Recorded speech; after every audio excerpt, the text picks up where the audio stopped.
আসসালামু আলাইকুম। আমি আজকে রান্না করব ধোদো আর আলু চচ্চড়ি। পেঁয়াজ কাটা দিছি, হলুদের গুঁড়া, মরিচের গুঁড়া, জিরার গুঁড়া, ধনিয়ার গুঁড়া, লবণ, তেল, কাঁচামরিচ, মশলা সব দিয়ে শেষ। আলুটা একটু সুন্দর করে মাখাবো যাতে নরম হয়ে যায়। আলু মাখানো শেষ, এখন ধোদলটা দিয়ে দিব। ধোদল মাখানো শেষ, পরিমাণ মতন পানি দিয়ে দিব। ধোদল একটু কম পানি দিতে হয়, ধোদল থেকে পানি বের হয়।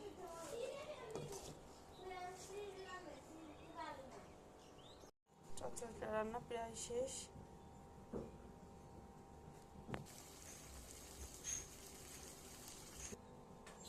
আমার ভিডিওটা ভালো লাগলে আপনারা লাইক, কমেন্ট, শেয়ার, সাবস্ক্রাইব করবেন। আল্লাহ হাফেজ।